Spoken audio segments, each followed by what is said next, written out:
సంక్షోభ నివారణకు ప్రధానమంత్రి మార్గదర్శక సూత్రాలపై వార్తా వ్యాఖ్య ఇప్పుడు వింటారు. పశ్చిమాసియా ప్రాంతంలో నెలకొన్న ఉద్రిక్తతలు, ముఖ్యంగా ఇరాన్, అమెరికా ఉద్రిక్తతల వల్ల అంతర్జాతీయంగా చమురు ధరలు ఆకాశాన్ని తాకుతున్నాయి.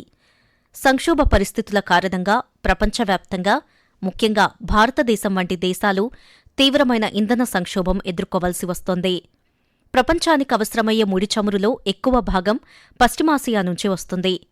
యుద్ధం కారణంగా చమురు క్షేత్రాలు, రిఫైనరీలు, రవాణా మార్గాలపై దాడులు జరిగే అవకాశం ఉండటంతో సరఫరా నిలిచిపోయే ప్రమాదముంది.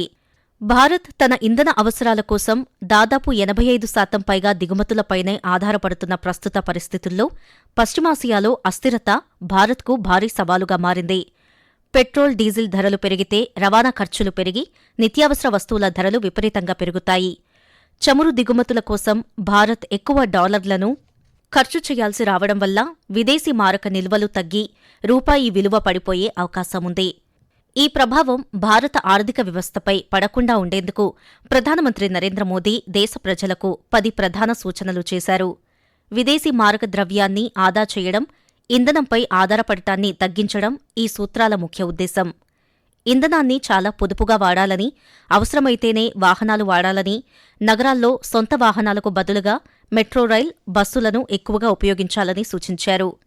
ఒకే మార్గంలో వెళ్లేవారు సొంత వాహనాల వాడకం తగ్గించి కార్ పూలింగ్ చేసుకోవడం ద్వారా ఇంధనాన్ని ఆదా చేయవచ్చని, కరోనా కాలంలో అవలంబించిన ఇంటి నుండి పని, వర్క్ ఫ్రం హోం, ఆన్లైన్ సమావేశాలు, వీడియో కాన్ఫరెన్స్లను మళ్లీ పెంచాలని అన్నారు.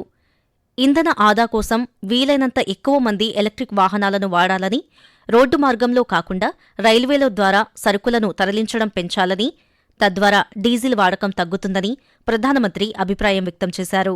వంట నూనెల దిగుమతి భారం తగ్గించడానికి ప్రజలు కుటుంబాలలో నూనె వాడకాన్ని 10% తగ్గించినా దేశ ఖజానాతో పాటు కుటుంబాలు ఆరోగ్యంగా, ఆనందంగా ఉంటాయని అన్నారు. కనీసం 1 సంవత్సరం పాటు విదేశీ ప్రయాణాలు, డెస్టినేషన్ వెడ్డింగ్స్, విదేశాల్లో పెళ్లిళ్లు వాయిదా వేసుకోవాలని, దేశ విదేశీ మారక ద్రవ్యాన్ని ఆదా చేసేందుకు విదేశీ మారక ద్రవ్యం దేశం దాటి వెళ్లకుండా ఉండటానికి 1 సంవత్సరం పాటు అనవసరమైన బంగారం కొనుగోళ్లను తగ్గించాలని నరేంద్ర మోదీ దేశ ప్రజలను కోరారు. విదేశీ వస్తువుల కంటే స్వదేశీ వస్తువులకే ప్రాధాన్యత ఇవ్వాలని, దీనివల్ల దిగుమతుల భారం తగ్గుతుందని స్పష్టం చేశారు. విదేశీ యాత్రలకు బదులుగా దేశంలోని పర్యాటక ప్రాంతాలను సందర్శించాలని అన్నారు.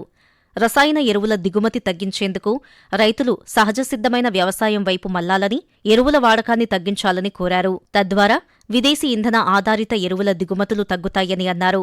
భారత్లో ఉపయోగించే ప్రతి ఇంధనం విదేశాల నుంచి వస్తుందని, యుద్ధ పరిస్థితుల్లో ఇంధనాన్ని పొదుపుగా వాడటమంటే దేశాన్ని రక్షించుకోవడమే అని ఆయన పేర్కొన్నారు.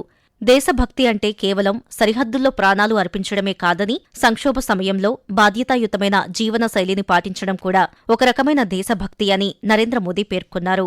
డాలర్తో పోలిస్తే రూపాయి విలువ పడిపోకుండా విదేశీ మారక నిల్వలను కాపాడటం ఈ సూత్రాల ప్రధాన లక్ష్యం. సంక్షోభ సమయంలో ప్రజల భాగస్వామ్యం ఉంటేనే దేశ సంక్షేమం సాధ్యమన్న ప్రధానమంత్రి అభిప్రాయం శతశాతం సత్యం. ఈ 10 సూత్రాలు కేవలం తక్షణ పరిష్కారాలు మాత్రమే కాదు, భవిష్యత్తులో భారత్ను ఆత్మనిర్భర్ భారత్గా మార్చే దీర్ఘకాలిక ప్రణాళికలో భాగమని చెప్పవచ్చు. పొదుపు చర్యలు పాటించాలని దేశ ప్రజలకు పిలుపునివ్వడమే కాదు, స్వయంగా ప్రధానమంత్రి సైతం ఇంధన పొదుపు చర్యలను ప్రారంభించారు. తన స్పెషల్ ప్రొటెక్షన్ గ్రూప్ కాన్వాయ్లోని వాహనాల సంఖ్యను 50% తగ్గిస్తూ నిర్ణయం తీసుకున్నారు. దీంతో ఇకపై ప్రధానమంత్రికి 2 వాహనాలతోనే ప్రోటోకాల్ భద్రతను అందించనున్నారు. ప్రధానమంత్రి ప్రజలకు చేసిన సూచనలను స్వయంగా ఆచరించి చూపించడం విశేషం. పశ్చిమాసియాలో యుద్ధమనేది కేవలం భౌగోళిక రాజకీయ సమస్య మాత్రమే కాదు, అది ప్రతి భారతీయుడిపై ప్రభావం చూపే ఆర్థిక వ్యవస్థ. అందుకే ప్రధానమంత్రి నరేంద్ర మోదీ సూచించినట్లుగా ఇంధనాన్ని పొదుపు చేయడం, ప్రజా రవాణాను వాడటం, స్వదేశీ ఇంధన వనరుల వైపు మళ్లడం ద్వారా మాత్రమే ఈ అంతర్జాతీయ సంక్షోభాన్ని సమర్థవంతంగా ఎదుర్కోగలం. సంక్షోభ నివారణకు ప్రధానమంత్రి మార్గదర్శక సూత్రాలపై వార్తా వ్యాఖ్య ఇప్పటివరకు విన్నారు. రచన ఎంఎల్ఎన్ మాధురి, వ్యాఖ్యానం కె సుమ, సమర్పణ ప్రాంతీయ వార్తా విభాగం, ఆకాశవాణి విజయవాడ కేంద్రం.